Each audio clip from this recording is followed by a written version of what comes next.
हाँ तो प्यारे बच्चों, कैसे हो आप सब। आई होप कि आप लोग अच्छा होंगे।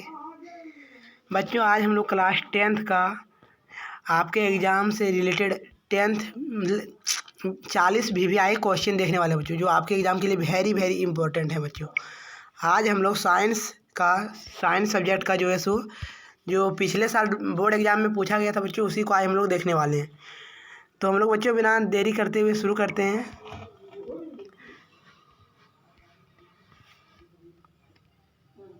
पहला प्रश्न है बच्चों, उत्तल दर्पण द्वारा बना प्रतिबिंब सदैव होता है। तो आप लोग याद रखिएगा बच्चों, उत्तल दर्पण द्वारा जो प्रतिबिंब बनता है बच्चों, वो हमेशा सीधा होता है। आप लोग ये टिक किया है, उस पर ध्यान मत दीजिएगा, कहीं कहीं वो गलत भी है। ऑप्शन डी इसका सही उत्तर हो जाएगा बच्चों, 4 ऑप्शन सही हो जाएगा। अगला प्रश्न देखते हैं बच्चों। अगला प्रश्न, गोलीय दर्पण के मुख्य फोकसांतर उसकी वक्रता केंद्र का कितना होता है। यानी आप लोगों को पूछ रहा है बच्चों, एफ बराबर क्या होता है। तो एफ बराबर हम लोग याद रखिएगा बच्चों, एफ बराबर R/2 होता है, यानी कि वक्रता त्रिज्या के आधी होती है। यानी ऑप्शन बी इसका सही उत्तर हो जाएगा बच्चों। अगला प्रश्न देख लेते हैं बच्चों। अगला प्रश्न है, अवतल दर्पण की फोकस दूरी होती है। तो अवतल दर्पण की फोकस दूरी क्या होती है बच्चों। तो आप लोग याद रखिए, अवतल दर्पण की फोकस दूरी जो है वो ऋणात्मक होती है बच्चों, यानी मतलब नेगेटिव होती है बच्चों। अगला प्रश्न देख लेते बच्चों। अगला प्रश्न है 4 नंबर, हजामती दर्पण के रूप में किस दर्पण का प्रयोग होता है। तो हजामती दर्पण के रूप में किसका उपयोग होता है बच्चों। तो आप लोग याद रखिएगा बच्चों, हजामती पूछे, चाहे फिर सर्च लाइट पूछे, या फिर जो गाड़ी के जो अग्रदीप होते हैं हेडलाइट, उसको पूछे, तो इस सब में आप लोग याद रखिएगा बच्चों, अवतल दर्पण का उपयोग होता है। यानी ऑप्शन ए इसका सही उत्तर हो जाएगा बच्चों। अगला प्रश्न देख लेते हैं बच्चों। अगला प्रश्न है, गोलीय लेंस मुख्यतः होती है कितने प्रकार के होते हैं बच्चों। तो आप लोग याद रखिएगा बच्चों, गोलीय लेंस जो मुख्यतः 2 प्रकार के होते हैं। एक होता है उत्तल लेंस और एक होता है अवतल लेंस, यानी ऑप्शन बी इसका सही उत्तर हो जाएगा बच्चों। अगला प्रश्न देख लेते हैं बच्चों। अगला प्रश्न है, उत्तल लेंस द्वारा वास्तविक आवर्धित प्रतिबिंब बनता है जब वस्तु स्थित होता है। तो उत्तल लेंस द्वारा जो आवर्धित प्रतिबिंब कब बनता है बच्चों। तो इसका डायग्राम से हम आप लोग को समझाते हैं बच्चों। जैसे ये हमारा हो गया अवतल, मतलब उत्तल लेंस है ना, सॉरी रुकिए हल्का, उत्तल लेंस हमारा ये हो गया उत्तल लेंस। तो बच्चों जब यहाँ पर इसके फोकस पर जब हम रखेंगे प्रतिबिंब को, तब यहाँ से जाके इसका जो आवर्धित बड़ा और प्रतिबिंब बनेगा, यानी कि इसका सही उत्तर रहेगा बच्चों ऑप्शन 1, फोकस पर हो जाएगा बच्चों। अगला प्रश्न देख लेते हैं बच्चों। अगला प्रश्न है, जब प्रकाश की किरण हवा से कांच में जाती तो वह मुड़ जाती है। तो किसकी ओर मुड़ती है बच्चों। तो आप लोग याद रखिएगा, जब प्रकाश की किरण हवा से जब कांच की ओर जाती तो वो जो है बच्चों अभिलंब की ओर मुड़ जाती है। तो ऑप्शन 3 इसका सही उत्तर हो जाएगा बच्चों। अगला प्रश्न देख लेते हैं बच्चों। अगला प्रश्न है, लेंस की क्षमता का ऐसा ही मात्रक होता है। तो लेंस की क्षमता का ऐसा ही मात्रक क्या होता है बच्चों। आप लोग याद रखिएगा, डायऑप्टर होता है, DIOPTR, डायऑप्टर होता है बच्चों, याद रखिएगा। अगला प्रश्न देख लेते हैं बच्चों। अगला प्रश्न है, हमारे नेत्र में लेंस होता है, हमारे नेत्र में कौन सा लेंस होता है बच्चों। तो उत्तल लेंस होता है बच्चों, याद रखिएगा, ऑप्शन बी इसका सही उत्तर हो जाएगा बच्चों। अगला प्रश्न देख लेते हैं बच्चों। अगला प्रश्न है, आँख के लेंस की वक्रता त्रिज्या को नियंत्रित करता है। तो आँख के जो लेंस होता है बच्चों, उसके वक्रता त्रिज्या को कौन नियंत्रित करता है बच्चों। तो आप लोग याद रखिएगा, पछमाभी पेशियाँ करता है बच्चों, जो उसको इस तरह से पकड़ा हुआ रहता है, यहाँ से इधर से नीचे से भी पकड़ा हुआ रहता है।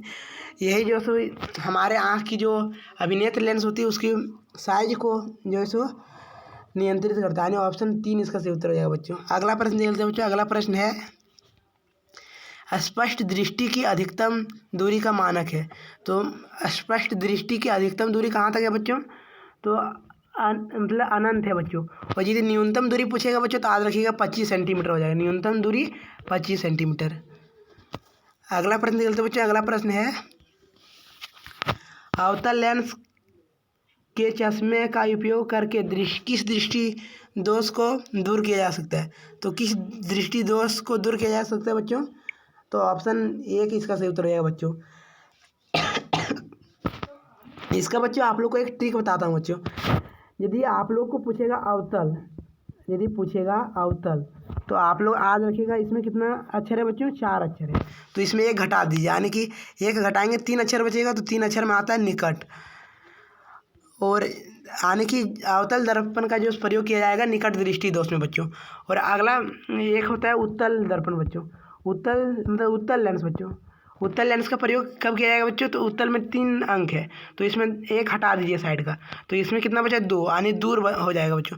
तो जब दूर दृष्टि दोष होता है तब उत्तल लेंस का प्रयोग किया जाता है बच्चों। अगला प्रश्न देखते हैं बच्चों। अगला प्रश्न, तारे का टिमटिमाना प्रकाश की किस घटना पर आधारित है। तो तारे का टिमटिमाना जो प्रकाश के किस घटना पर आधारित है बच्चों, तो ये जो है अपवर्तन की घटना पर आधारित है बच्चों। ऑप्शन 2 इसका सही उत्तर हो जाएगा बच्चों। अगला प्रश्न देख लेते हैं बच्चों। अगला प्रश्न है, किसी अभिक्रिया में भाग लेने वाले पदार्थ क्या कहलाते हैं। तो किसी अभिक्रिया में जो भाग लेते हैं बच्चों उसको कहते हैं हम लोग अभिकर्मक या फिर अभिकारक, और जो बनता है बच्चों उसको कहते हैं उत्पाद। क्या कहते हैं बच्चों, उत्पाद। आप लोग याद रखिएगा बच्चों। ऑप्शन 3 इसका सही उत्तर हो जाएगा बच्चों। अगला प्रश्न देख लेते हैं बच्चों। अगला प्रश्न है, समीकरण CaCO3 ऊष्मा CaO + CO2 किस प्रकार की अभिक्रिया है। तो किस प्रकार की अभिक्रिया है बच्चों, तो ये जो है सो वियोजन अभिक्रिया है बच्चों। क्योंकि आप लोग देख सकते हैं यहाँ एक पदार्थ है, और जो अभिक्रिया के बाद जो टूट कर 2 भागों में बट गया बच्चों, तो इसलिए जो है यहाँ ये वियोजित हो रहा है, तो ये वियोजन अभिक्रिया है बच्चों। अगला प्रश्न देख लेते हैं बच्चों। अगला प्रश्न है, श्वसन कैसी रासायनिक अभिक्रिया। श्वसन कैसी रासायनिक अभिक्रिया बच्चों, तो श्वसन जो है सो ऊष्माक्षेपीय अभिक्रिया बच्चों। अगला प्रश्न देख लेते हैं बच्चों। अगला प्रश्न है, निम्न में कौन सी अभिक्रिया नहीं होगी। कौन सी अभिक्रिया नहीं होगी बच्चों, FeSO4। देखिए जो जिंक जो है सो फेरस से ज़्यादा क्रियाशील है, तो ये अभिक्रिया होगी बच्चों। अगला देख लेते हैं बच्चों, जिंक और कॉपर। तो यहाँ जो है सो बच्चों ये अभिक्रिया नहीं होगी, क्योंकि कॉपर जो है सो जिंक से कम अभिक्रियाशील है। कॉपर जो है सो जिंक को विस्थापित नहीं कर पाएगी, तो इसका ऑप्शन 2 इसका सही उत्तर हो जाएगा बच्चों। अगला प्रश्न देख लेते हैं बच्चों। अगला प्रश्न है, निम्न में से कौन संतुलित समीकरण है। तो निम्नलिखित में कौन संतुलित समीकरण है बच्चों, तो इसका पहला देखते हैं बच्चों। यहाँ सोडियम 1 है, सोडियम 1 है, ठीक है। हाइड्रोजन 2, हाइड्रोजन 3 है, तो ये तो होगा नहीं। अगला प्रश्न देख लेते हैं बच्चों। अगला प्रश्न है, Fe यहाँ पर 3 है और Fe यहाँ पर भी 3 है। यहाँ पर हाइड्रोजन 8 है, यहाँ पर भी हाइड्रोजन 8 है। ऑक्सीजन 4 है, ऑक्सीजन 4 है, ऑक्सीजन भी 4 है, यानी ऑप्शन 2 इसका सही उत्तर हो जाएगा बच्चों।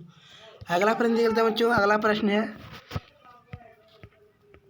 अभिक्रिया ZnO zinc oxide plus carbon dash zinc plus carbon मतलब कार्बन मोनोऑक्साइड में किसका उपचयन हो रहा है। तो किसका उपचयन हो रहा है बच्चों, तो इसमें जो कार्बन का उपचयन हो रहा है बच्चों। देखिए कार्बन में जो है ऑक्सीजन की वृद्धि हो रहा है, और जिसमें ऑक्सीजन की वृद्धि होता है बच्चों उसको हम लोग उपचयन कहते हैं, और जिसमें कमी होती है उसको अपचयन कहते हैं बच्चों। तो ऑप्शन C इसका सही उत्तर है। ऑप्शन B हो जाएगा सही उत्तर बच्चों, कार्बन।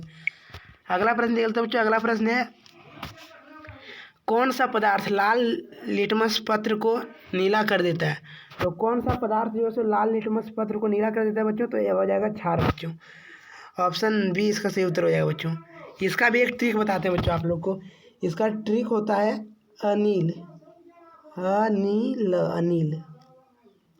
जब अम्ल का पूछेगा बच्चों, तो अम्ल जो है य से अम्ल और नी से नीला, नीला को क्या करता है, लाल कर देता है, यानी कि अम्ल जो है नीला लिटमस पत्र को लाल कर देता है बच्चों।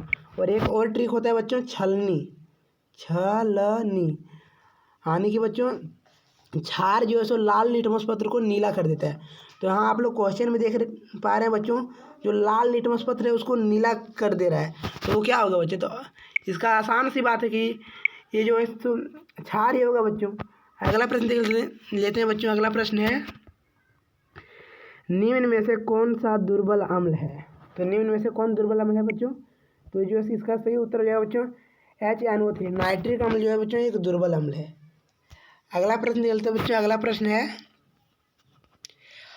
अम्ल के जलीय विलयन में उत्पन्न होता है। तो अम्ल के जलीय विलयन में क्या उत्पन्न होता है बच्चों, तो H+ आयन होता है बच्चों। और यदि क्षार का पूछेगा बच्चों, तो OH होता है, OH का ऋणायन जो है उत्पन्न होता है बच्चों। अगला प्रश्न देख लेते हैं बच्चों। अगला प्रश्न है, दही में से कौन सा अम्ल पाया जाता है। तो दही में से कौन सा अम्ल पाया जाता है बच्चों, तो लैक्टिक अम्ल पाया जाता है। और दही जमता किसके कारण है बच्चों, तो एक लैक्टोबैसिलस नामक जीवाणु के कारण जो है सो दही जमता है।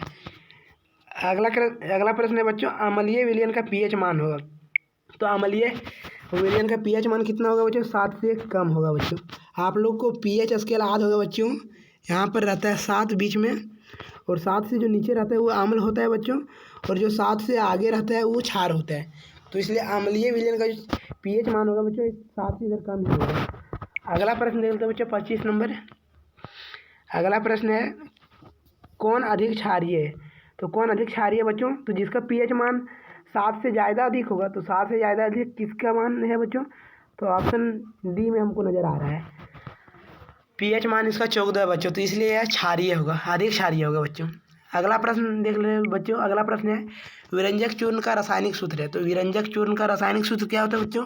तो CaOCl2 होता है बच्चों, यानी ऑप्शन 3 इसका सही उत्तर हो जाएगा बच्चों। अगला प्रश्न देख लेते हैं बच्चों। अगला प्रश्न है, प्रकाश संश्लेषण में ऑक्सीजन बाहर निकलती है। तो ऑक्सीजन किससे बाहर निकलती है बच्चों? तो ये जल से बाहर निकलती है बच्चों।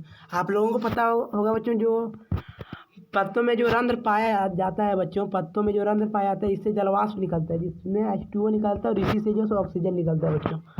अगला प्रश्न देख लेते हैं बच्चों। अगला प्रश्न है, अनॉक्सी शोषण के फलस्वरूप क्या बनता है? तो अनॉक्सी शोषण के फलस्वरूप बच्चों जो से एथिल अल्कोहल बनता है बच्चों, ऑप्शन 2 इसका सही उत्तर हो जाएगा बच्चों। अगला प्रश्न देख लेते हैं बच्चों। अगला प्रश्न है, निम्नलिखित में से कौन परजीवी है? तो कौन परजीवी है बच्चों?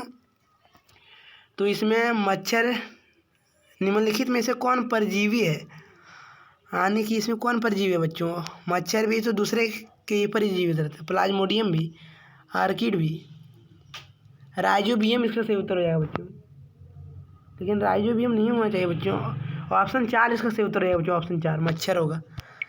अगला प्रश्न देख लेते हैं बच्चों। अगला प्रश्न है, रुधिर के तरल भाग को क्या कहते हैं? तो रुधिर के तरल भाग को बच्चों प्लाज्मा कहते हैं बच्चों। अगला प्रश्न देख लेते हैं बच्चों। अगला प्रश्न है, मछली के हृदय में कोष्ठों की संख्या होता है। तो मछली का हृदय बच्चों आप लोग याद रखिएगा द्विकक्षीय होता है, द्विकक्षीय, यानी ऑप्शन ए इसका सही उत्तर हो जाएगा बच्चों। अगला प्रश्न निकलता है बच्चों। अगला प्रश्न है, मनुष्य में एक तंत्र का भाग है जो संबंधित है।